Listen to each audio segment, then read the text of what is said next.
Hermanos, muy buenos días.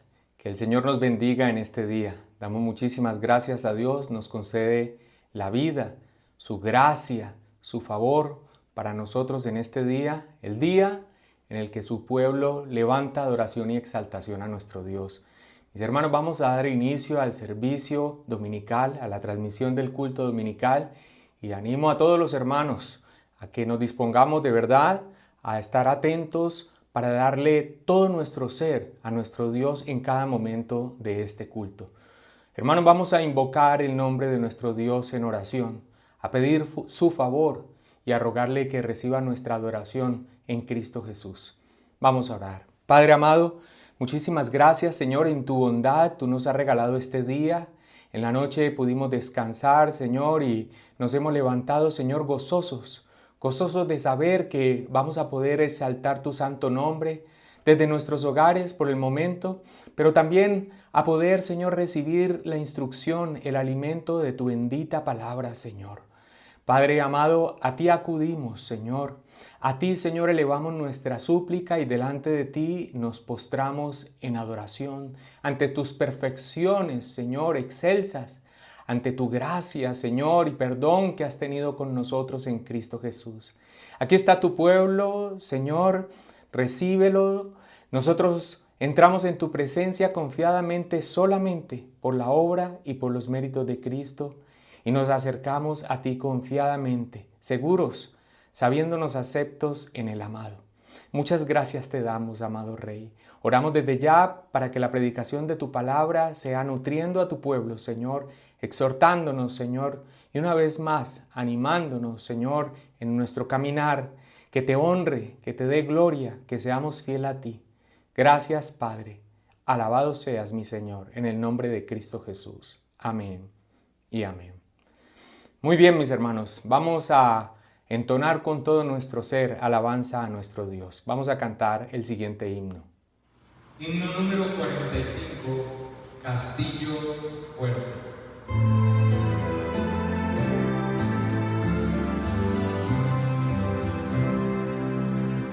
Castillo fuerte es nuestro Dios, defensa y poder es puro.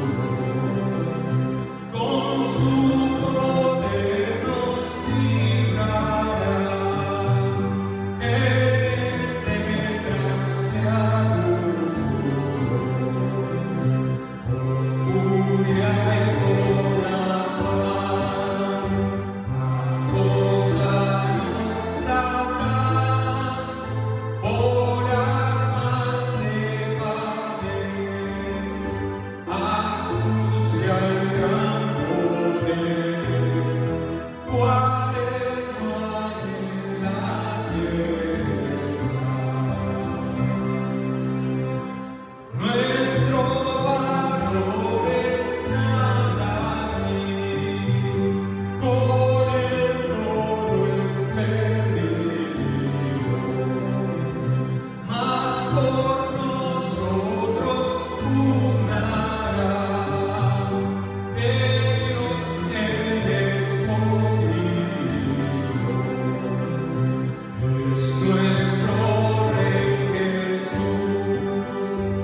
Mis hermanos, vamos a ir entonces a la predicación de la palabra del Señor.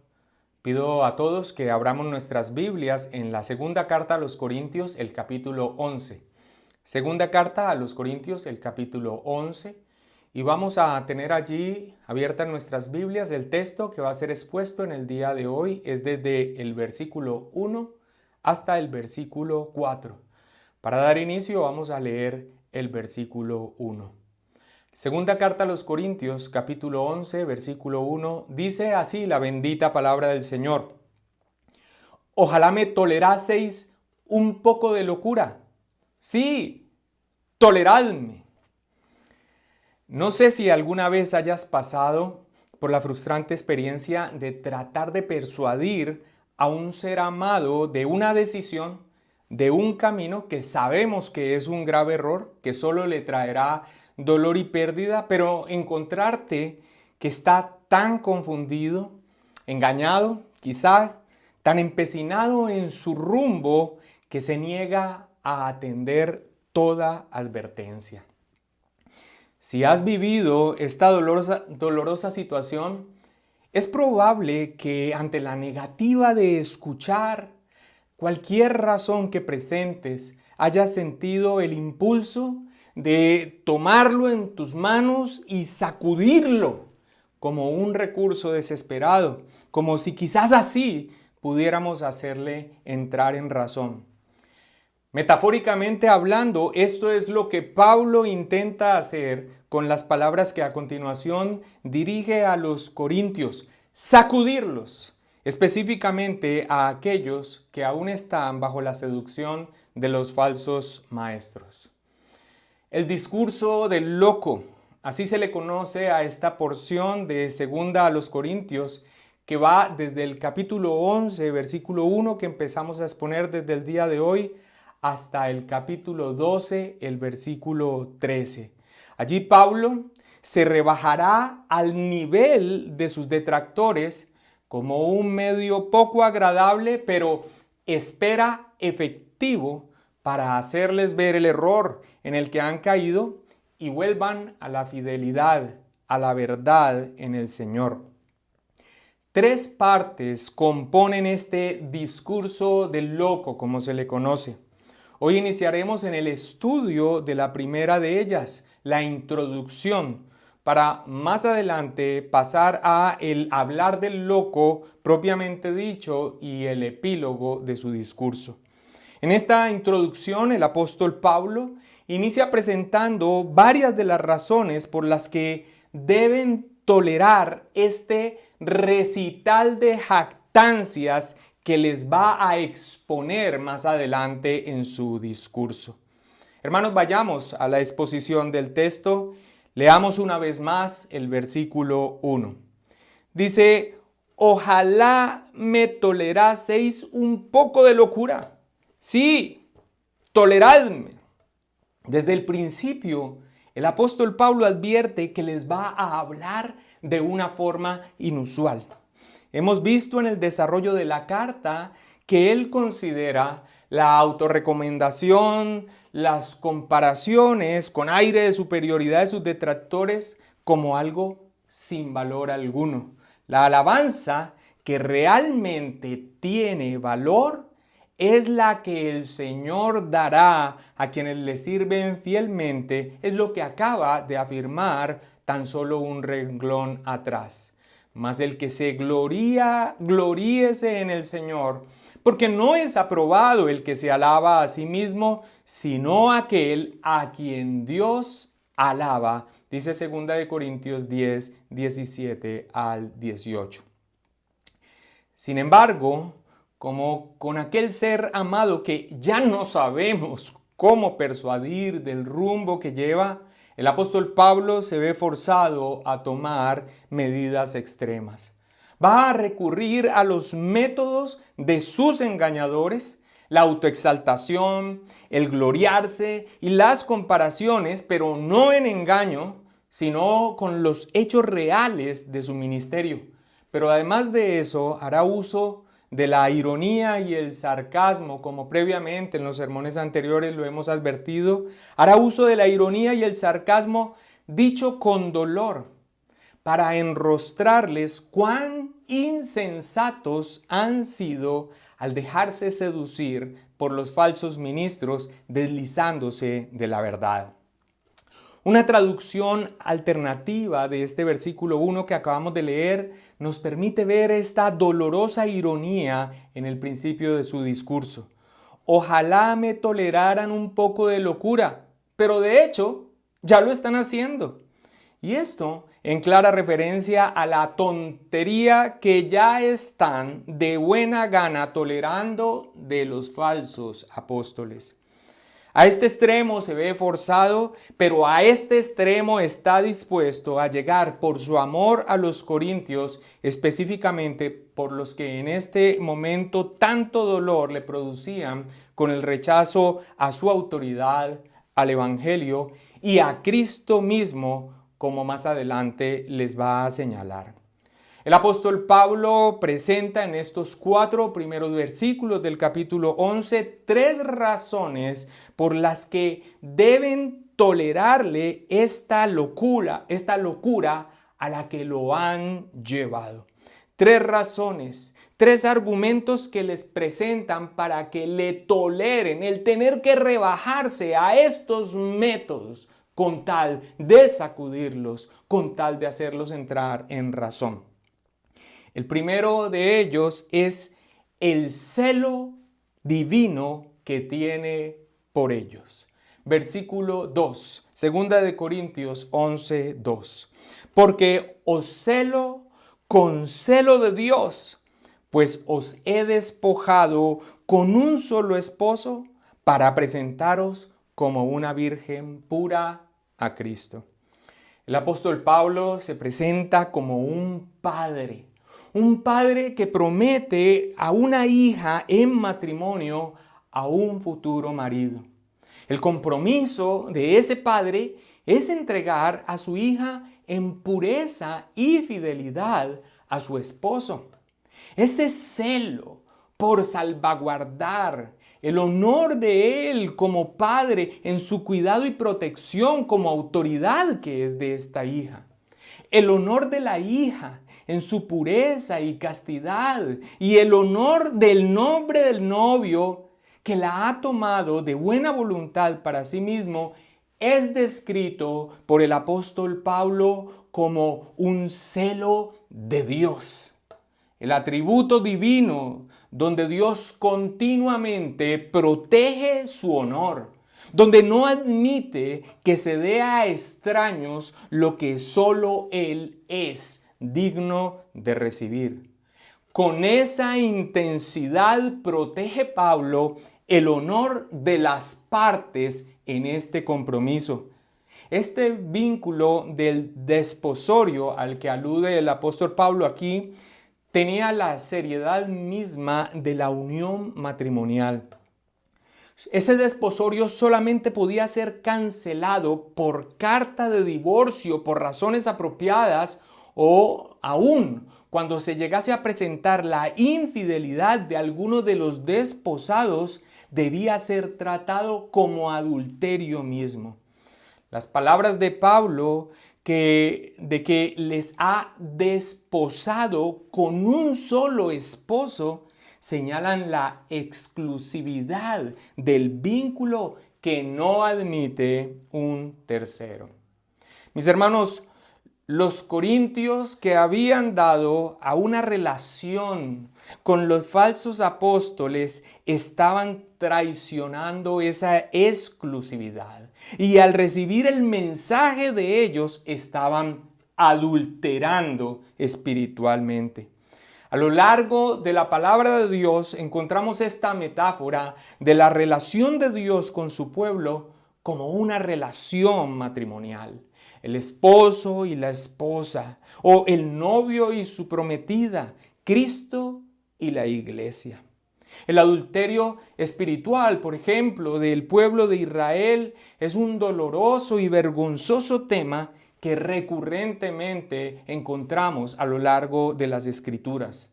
El libro de Oseas, por ejemplo, registra la experiencia vivida en carne propia por el profeta, la relación con una mujer infiel, adúltera, y esto como providencial y soberanamente ordenado por Dios para que el profeta en carne propia experimentara la infidelidad del pueblo hacia Dios que lo había rescatado.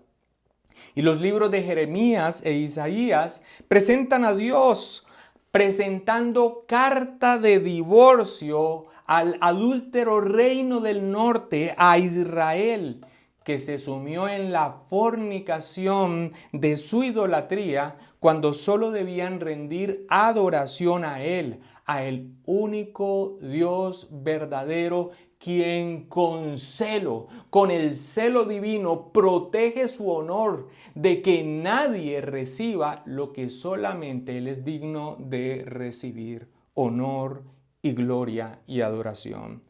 En este celo del apóstol Pablo, nosotros podemos ver que la labor misionera del apóstol Pablo iba más allá de predicar el evangelio para salvación. Se puede comparar a la labor de un padre que lleva a su hijita bajo su guía y protección hasta que, pasados los años después de su formación, la entregue ya como mujer con honor a su marido con quien la despojó. Así describe Paul Barnett la naturaleza de la labor del apóstol Pablo en este sentido, de algo que no solamente se limitaba a la labor evangelística para salvación, sino a todo el cuidado, acompañamiento, protección, ejercicio de su autoridad para que la iglesia sea presentada para cuando el novio regrese a las bodas del Cordero, como una labor continua del ministro. Dice Paul Barnett, como resultado de la evangelización nace una iglesia, dice él, la novia, relacionada por la fe con su futuro esposo físicamente ausente, Cristo, a quien no verá hasta su aparición cuando se consuma el matrimonio, las bodas del Cordero. Y reflexiona: cuán escandaloso, por lo tanto, que los forasteros vengan a Corinto y manchen la pureza de la novia, seduciéndola, predicando sobre ella a otro Jesús, y cuán vergonzoso que la novia ceda ante la seducción del extraño. La locura de Pablo es más que entendida cuando extraños están seduciendo a la novia de Cristo, la iglesia. Así que él presenta su celo como un argumento de peso para que le toleren la locura de cómo él se va a rebajar hasta los métodos, guardar las diferencias de los métodos de los falsos maestros para sacudir a los corintios que se han dejado seducir. La segunda razón por la que deben tolerar su locura es que él teme que, engañados, se aparten del Señor. El versículo 3 dice: pero temo que, como la serpiente con su astucia engañó a Eva, vuestros sentidos sean de alguna manera extraviados de la sincera fidelidad a Cristo. El apóstol Pablo presenta la caída del hombre en Edén, en donde a causa de su pecado su relación con Dios se rompió, haciendo un símil con el engaño en el que están cayendo algunos de los corintios. En él, Eva representa a la iglesia de Corinto y la serpiente a los falsos maestros. Más adelante les llamará directamente a ellos que son ministros de Satanás. Este paralelo que el apóstol Pablo hace es tremendo, porque expone el actuar de los engañadores. Así como la serpiente engañó a Eva presentando una versión ligeramente, y quiero que me entiendan bien en esto, ligeramente es porque algunos así lo toman, presentando una versión ligeramente diferente de la palabra de Dios, con que Dios os ha dicho no comáis de todo árbol del huerto. Asimismo, los falsos maestros no se presentan disintiendo radicalmente de la palabra de Dios. Si así fuera, seguro encenderían todas las alarmas, aún en el creyente menos hábil en discernir, y haría que se cerrara toda oportunidad de engaño. Amados hermanos, la mentira, para que cumpla su maligno propósito de engaño, debe presentarse con ropaje de la verdad, con todo el ropaje de la verdad que le sea posible. Ya en el sermón anterior señalábamos que lejos de traer un rótulo de peligro mortal, la mentira se presenta con apariencia de piedad, de buena intención, de precisar un poco aquel o aquel otro asunto. Los judaizantes no se presentaron negando radicalmente el Evangelio. Presentaban el Evangelio y un detallito más que lo completaba. La fe en el Señor Jesucristo, sí, pero cumplir las obras de la ley. Pero hermanos, el Evangelio no admite variación alguna. La justificación por la gracia de Dios mediante la sola fe en el Señor Jesucristo, más algo más necesario, es un falso evangelio. Por favor, hermanos, no pierda el texto que está siendo expuesto y desplacémonos hasta la carta a los Gálatas en el capítulo 1. Gálatas, el capítulo 1, vayamos hasta allí y vamos a leer el versículo 6 y 7. Gálatas, capítulo 1, el versículo 6 y 7. Dice, estoy maravillado de que tan pronto os hayáis alejado del que os llamó por la gracia de Cristo para seguir un evangelio diferente. Y aclara, no que haya otro, sino que hay algunos que os perturban y quieren pervertir el evangelio de Cristo. También es un clásico en el actuar de los falsos maestros que se acerquen a los más vulnerables, personas que por inexperiencia o por una capacidad de discernir no tan aguda puedan ser más fácilmente influenciados. Satanás se acercó a Eva y los falsos maestros muy posiblemente a los más niños en Cristo que hacían parte de la congregación en Corinto.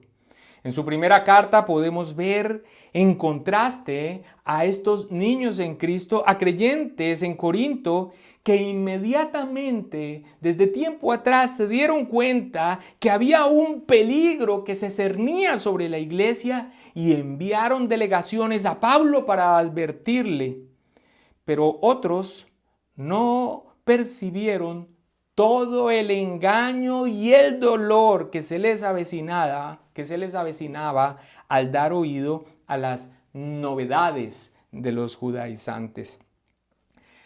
Hermano, mira esta característica de cómo obra el enemigo y sus instrumentos procurando buscar el eslabón más débil. Y cuando hablamos de niños en Cristo y cuando hablamos del eslabón más débil, no lo decimos en arrogancia.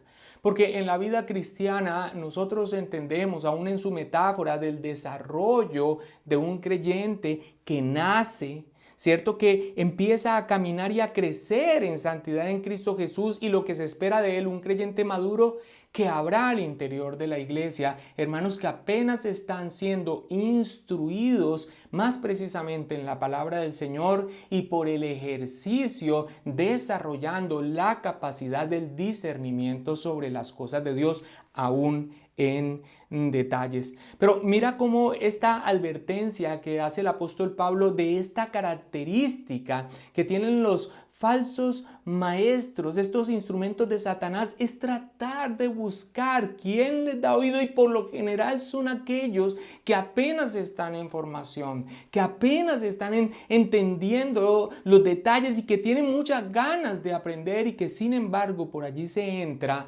desviándolos de la fe verdadera que ha sido dada en su bendita palabra. Mira cómo el apóstol Pablo advierte esta estrategia cobarde de los engañadores en su carta a los romanos.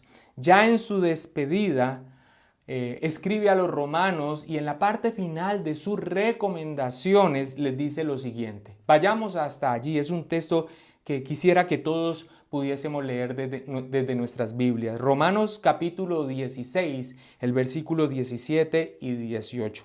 Romanos 16, 17 al 18 dice así: Mas os ruego, hermanos, que os fijéis en los que causan divisiones y tropiezos en contra de la doctrina que vosotros habéis aprendido, y que os apartéis de ellos. Escucha, porque tales personas no sirven a nuestro Señor Jesucristo, sino a sus propios vientres, a sus propios egos, a su propia búsqueda de lo que ellos quieren para sí mismos.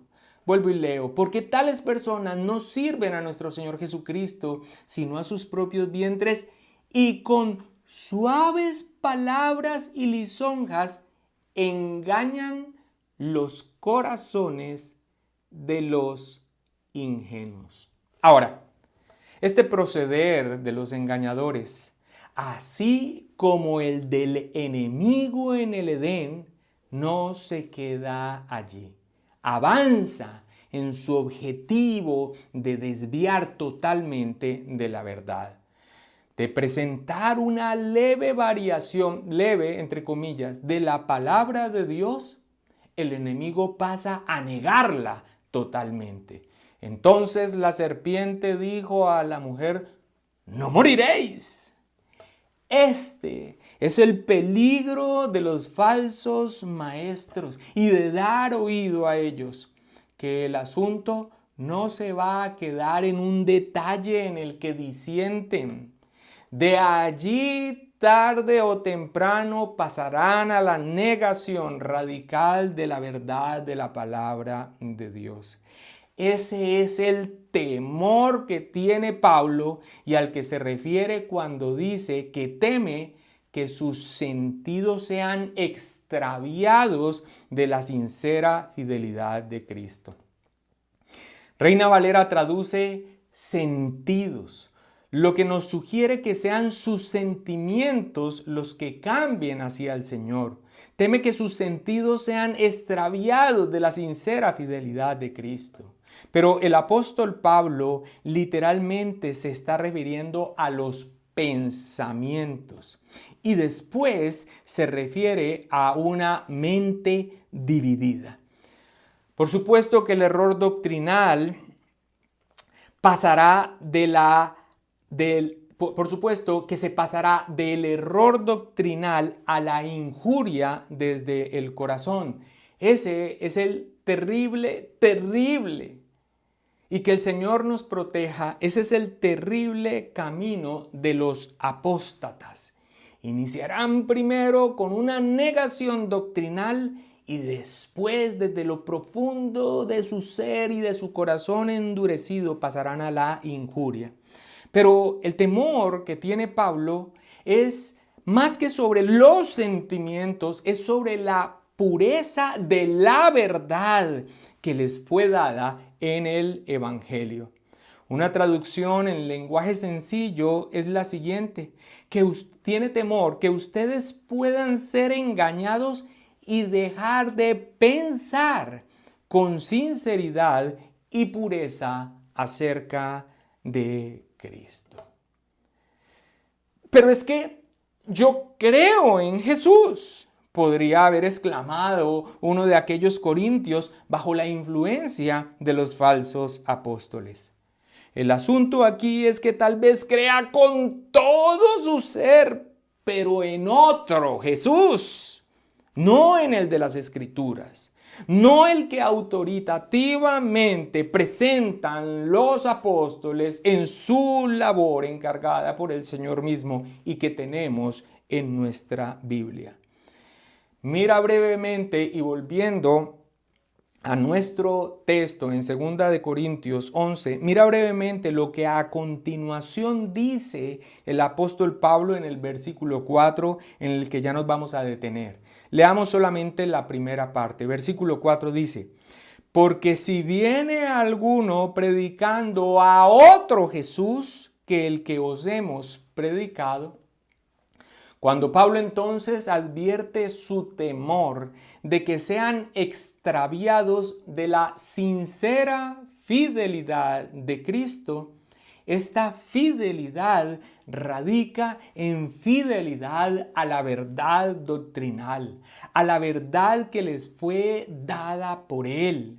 Que su pensamiento no esté dividido, que no varíe en cuanto a lo que les fue dado cuando se les predicó el Evangelio y que por lo tanto caigan en una infidelidad, que no mantengan su pureza en cuanto a lo que saben que les fue predicado, en cuanto a lo que han creído que les fue predicado acerca de la persona y de la obra de nuestro Señor Jesucristo, el Evangelio. Esta entonces es la segunda razón por la que deben tolerar la locura, el recurso extremo que Pablo va a usar con tal de hacerles entrar en razón. El temor de que por medio del error se aparten de Cristo. Es del Cristo apostólico, el de las Escrituras, que los corintios están en peligro de ser desviados, señala Paul Barnett. Quiero anotar algo más en este símil entre la caída en el Edén y la situación en Corinto. Hemos hablado de ser engañados, de ser seducidos, de el obrar del maligno y de los engañadores, y cómo frecuentemente, no siempre, pero frecuentemente son los más débiles en la fe quienes son abordados inicialmente debido a un discernimiento menos agudo para detectar las sutilezas del error. Pero, así como Eva no fue exonerada de su pecado porque fue engañada por el embaucador supremo, tampoco los corintios que persistan en el error serán exonerados. En el capítulo 10, versículo 6, ya vimos cómo Pablo advirtió: y estando prontos para castigar toda desobediencia cuando vuestra obediencia sea perfecta. Hay una responsabilidad moral en el que es seducido por el error y sin excusas, de que es que entonces yo no sabía muy precisamente si es algo que se le ha dado y que es lo que se espera que se haya dado en la predicación del Evangelio en su pureza, de allí, en esa fe básica, pero fundamental. De allí no tiene excusa de ser desviado. David Garland escribe: no es difícil engañar a aquellos que desean ser engañados.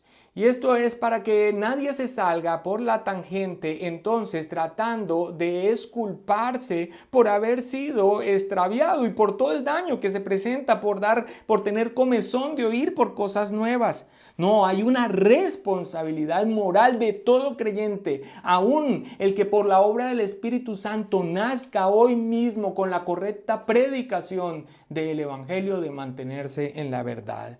No es difícil engañar a aquellos que desean ser engañados. Sus deseos ya prepararon sus propios corazones para ser desobedientes.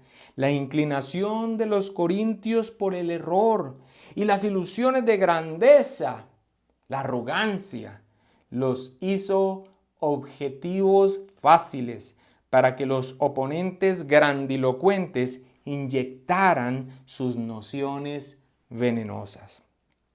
En el Edén, mis hermanos, les recuerdo que no solamente se proclamó sentencia contra el enemigo. Adán y Eva no pudieron eludir su responsabilidad ante Dios.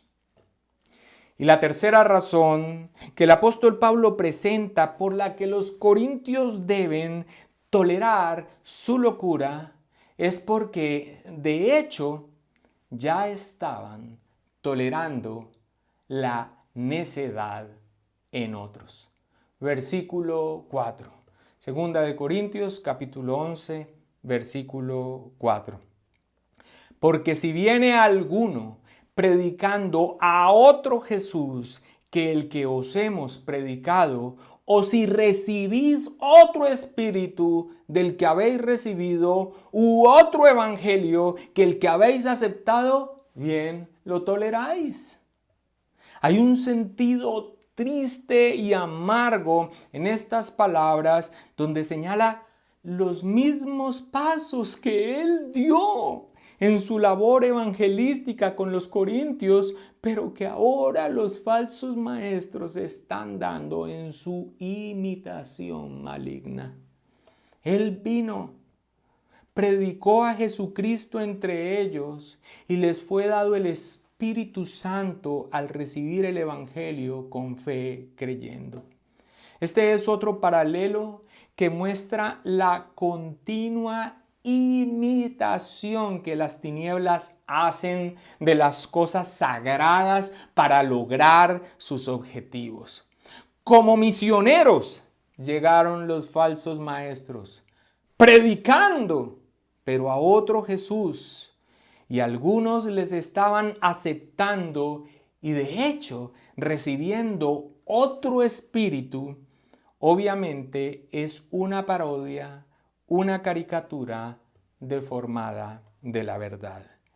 Llegaron, sí, pero no eran enviados por el Señor cumpliendo su asignación, sino motivados por sus propios intereses. Y por cierto, no a su propio campo, sino al ya trabajado por otro.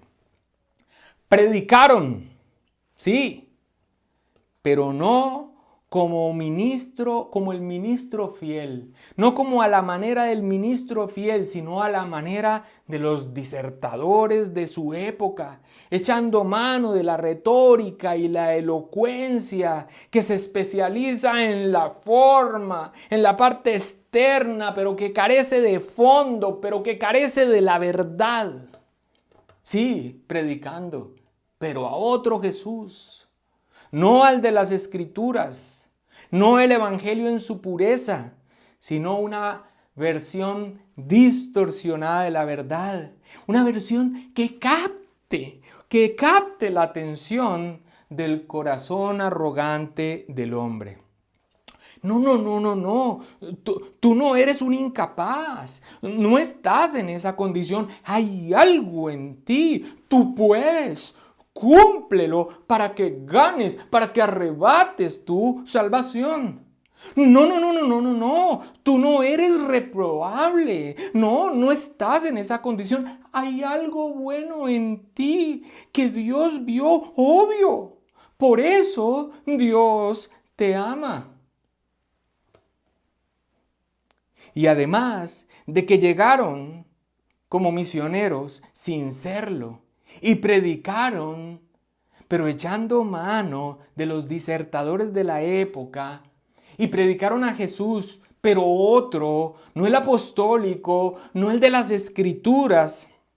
Asimismo, quienes los escucharon y creyeron en ese falso mensaje recibieron otro espíritu. No el personal, no el Santo Espíritu de Dios de la promesa, sino un ánimo contrario al que produce el obrar santificador del Espíritu Santo en el creyente.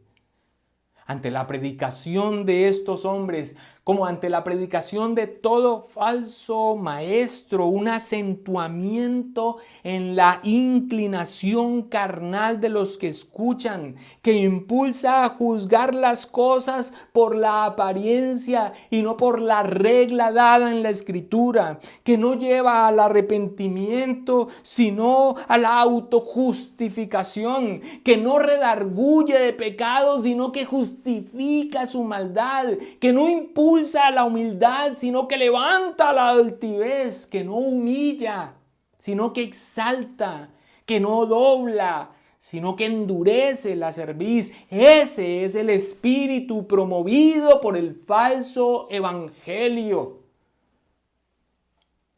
Los mismos pasos de la labor evangélica de Pablo, pero para destrucción. Mira cómo Pablo en su primera carta a los Corintios les recuerda sin vergüenza alguna la enorme diferencia entre un ministro de Cristo en su predicación y un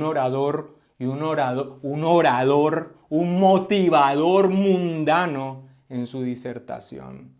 En la primera carta a los Corintios, el capítulo 2, versículo 1 al 5, primera carta a los Corintios, el capítulo 2, versículo 1 al 5 dice: así que, hermanos, cuando fui a vosotros para anunciaros el testimonio de Dios, no fui con excelencia de palabras o de sabiduría, pues me propuse no saber entre vosotros cosa alguna, sino a Jesucristo y a este crucificado.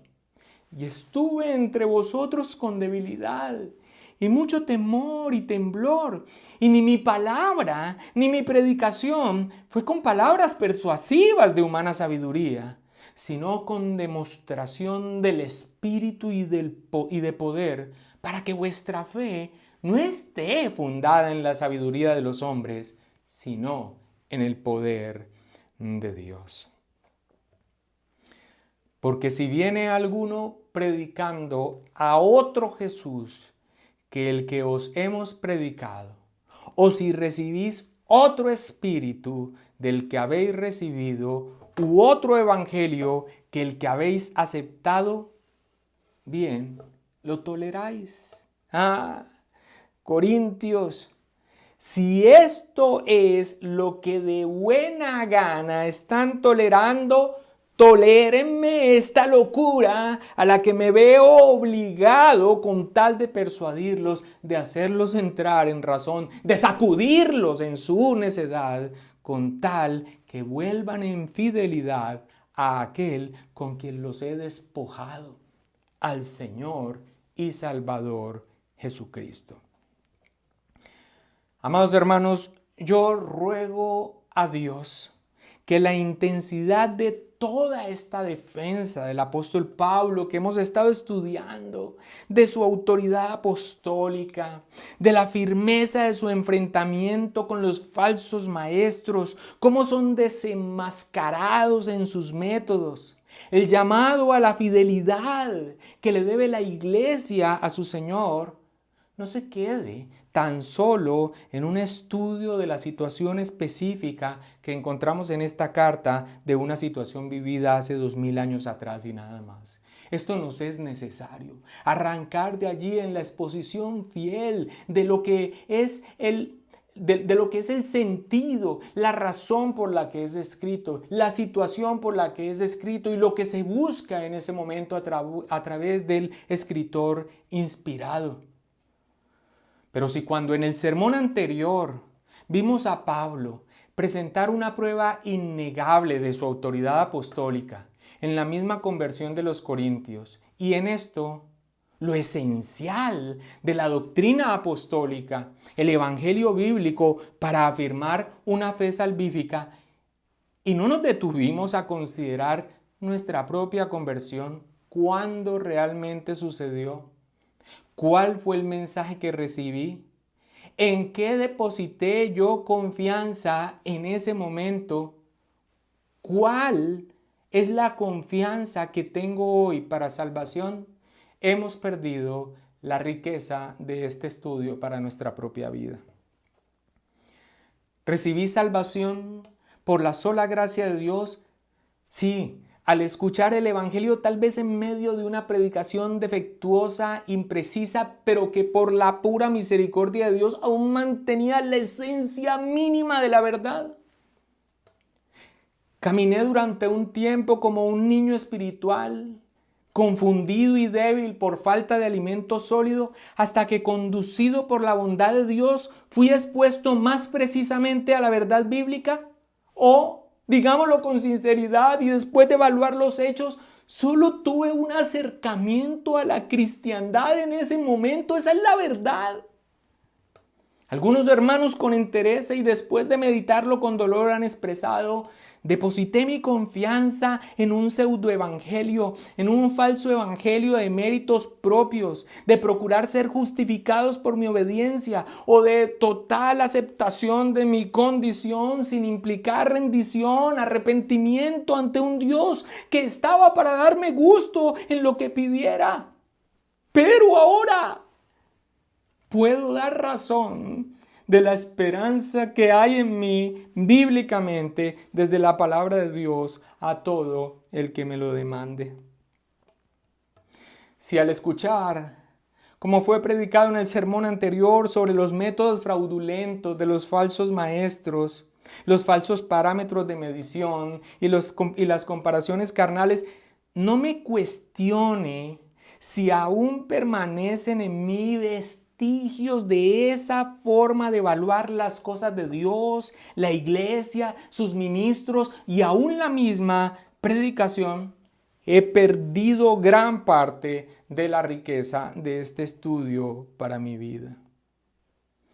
En el sermón de esta mañana no solamente vemos a un Pablo presentando razones para que toleren el punto al que está dispuesto a llegar por amor de la iglesia, sino que en su celo como Padre se nos presente a nosotros que hemos escuchado la exposición de la palabra del Señor, se nos presente un estándar para nosotros mismos de compromiso por ser columna y baluarte de la verdad en la defensa de la fe una vez dada. Que arda en nuestro corazón la exclusividad de nuestra relación con Cristo y el de nuestros hermanos con Él. Que cuando nuestras miradas se desvíen del amado detrás de ideologías que por más que tratemos de encontrarle afinidad a nuestra fe, sus imperfecciones jamás deberían dividir nuestros pensamientos de pensar distinto a lo que somos cristianos. Nos sonrojemos de vergüenza por ser tan fácilmente seducidos por lo imperfecto, bajando la mirada del perfecto en hermosura. Que el celo del apóstol Pablo que vemos, el celo del Señor reflejado en él, el celo del Señor Jesucristo mismo por su casa, que en azote de cuerdas ante los que hacen de la fe, mercadería, y que se manifestó en el mismo Pablo, se manifestara en nosotros, guardadas las diferencias, con mansedumbre, pero con templanza y con firmeza, cuando nos hallemos seducidos, desviando nuestras miradas y procurando dar razones de que probablemente esto es lo más cristiano. Ideologías, aspectos que parecen que son los que toman la mente de creyentes aún doctos todo el tiempo. Y pueden tener alguna base occidental, cristiana, pero no es el evangelio en su pureza y no merece tal devoción y tal celo como el que muchas veces esgrimimos, pero no para el evangelio. Que en el temor del apóstol Pablo que presentó, de que por engaño algunos sean desviados de la verdad, temamos ante el panorama de un hermano que está siendo seducido por el error. Que prestemos mayor atención a quienes apenas están siendo instruidos más precisamente a la verdad. Que no pasemos por alto cándidamente las estrategias del enemigo que ya conocemos.